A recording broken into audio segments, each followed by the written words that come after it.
Good day. Thank you for joining us for today's news. If you find us helpful, please consider subscribing. We're here every day with calm, clear updates just for you. In the wake of Cyclone Gabrielle, the NGTIYA hub of Terra Haiti are taking a bold step relocating their cherished Rangatira Mare to safer ground. This decision, part of a larger $136 million government-funded initiative, is driven not just by the price that binds the Mare to its land. The site, built over a century ago, is a place of rich history and memory, with intricate carvings and native timber that now face the threat of destruction from repeated floods. Dave Picard, a member of the HAP, speaks of the emotional weight of the move, describing the process of honoring the Mare's legacy. This is not an abandonment, but a recognition of the need to adapt in the face of climate change. The original roof of the Waranui will be transported to the new location, while the rest of the structure will be carefully reconstructed. The new site, just minutes from the original, is part of a vision for the future, ensuring the Mare remains a central hub for the community. As the HEP prepare to celebrate the 100th anniversary of the Mare at its new location, the journey reflects the resilience and foresight of Maori communities in preserving their heritage in a changing world. A controversial decision by the Ministry for Culture and Heritage has sent shockwaves through the historical community in New Zealand. The government has announced sweeping cuts that threaten the survival of some of the country's most important historical reprieve. Concerns are growing that the platform could have ends. Jock Phillips, a former chief historian, warns that the cuts undermine the expertise and knowledge essential to preserving the nation's historic core million unique users and has become a global treasure with no equivalent in other countries. A coalition of 7 history and heritage organizations foster. Critics argue that the move is not a matter of financial prudence, but a form of cultural vandalism, threatening the accessibility of New Zealand's historical record for future generations. A massive earthquake off the coast of Russia's Kamchatka Peninsula has triggered a tsunami warning that now affects parts of New Zealand. Emergency authorities are on high alert, with tsunami currents already reaching the country's shores. The National Emergency Management Authority has confirmed that the threat is real and will lie. While the first waves may not be the most severe, they mark the beginning of an extended period of danger. Coastal communities and maritime operators have been warned to stay out of vulnerable areas. Ferries in the Cook Strait have been rerouted, and boating operators are being urged to exercise caution.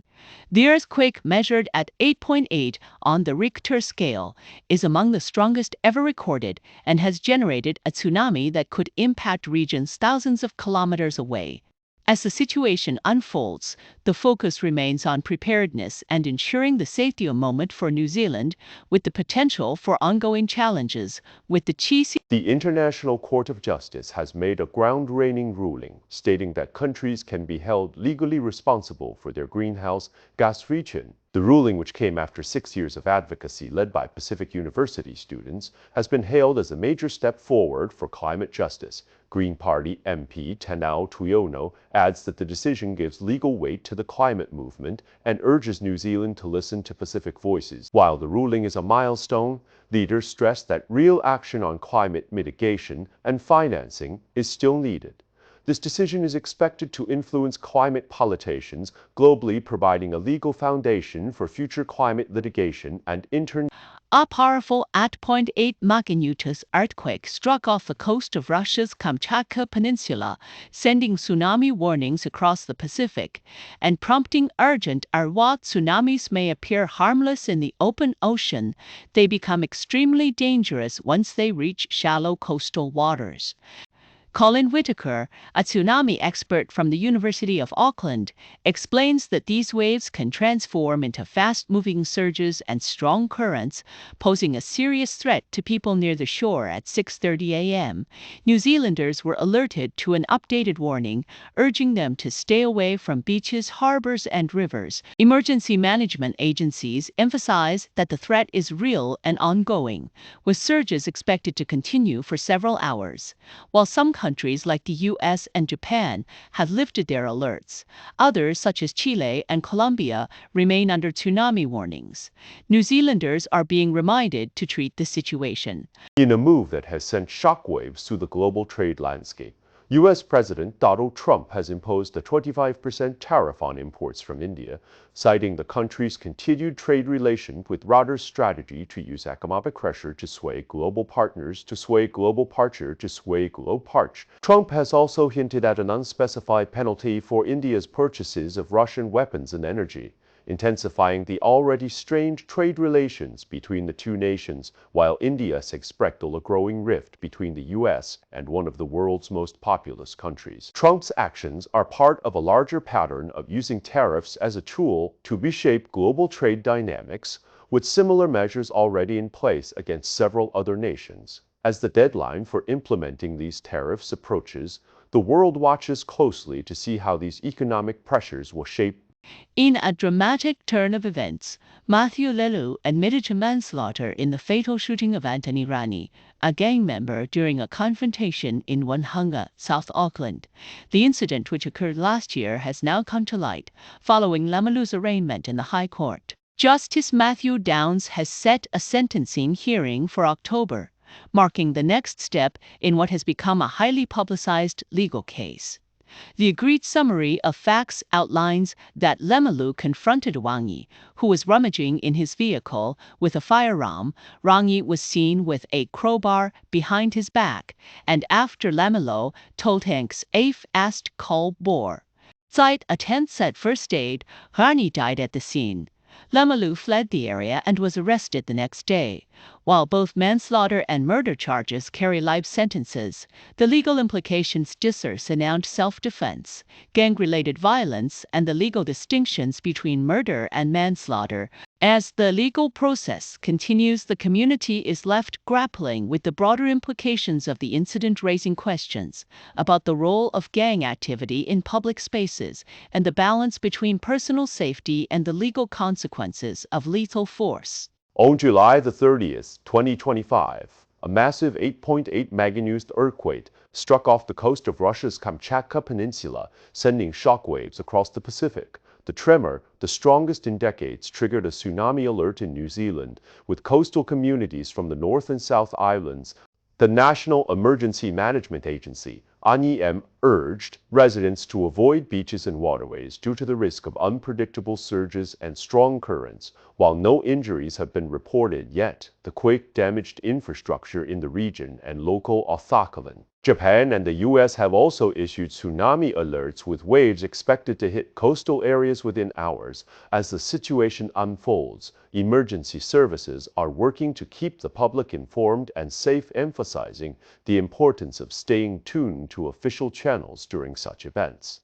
Nurses across New Zealand are preparing for a 24-hour strike, marking a major escalation in their ongoing battle with the government over pay and staffing issues. Around 36,000 nurses, midwives, and healthcare assistants.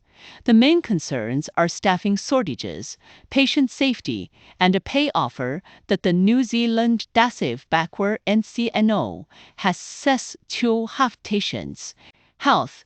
New Zealand proposed a 3% pay increase over 27 months, but the union is seeking a 5% increase over 2 years, along with higher flat rate increases for senior roles. And the Rakarish, EEO of the NZNO, said the current offer fails to address the critical data shows surgical hospital wards were short-staffed more than half the time last year, and nurses are frustrated by the lack of resources. Despite the strike, emergency and acute services will continue, but many planned procedures and appointments will be postponed. The union has warned that this strike is just the beginning, and further action is possible if they're dementia. The situation has sparked concern across the healthcare sector and the public, with many aware of the impact of understaffing on patient care and outcomes. A massive 8.8 magnitude earthquake in Russia has triggered tsunami waves across the Pacific. Reaching New Zealand and several other countries, emergency officials in New Zealand are warning that the threat is still very real, with the first tsunami surges unlikely to be the worst. Ferries have been canceled or rerouted, and emergency shelters have opened for those living on boats. Authorities are urging the public to stay away from the shore, as surges could be deadly. The National Emergency Management Agency says the risk will remain until at least midday and a technical call. While no major damage has been reported so far, the situation remains critical, and officials are monitoring the situation closely. As the tsunami threat continues, the focus is on preparedness, communication, and ensuring public safety. That's all for today's news. We appreciate your time. If you enjoyed this update, please consider subscribing. Your support helps us keep going.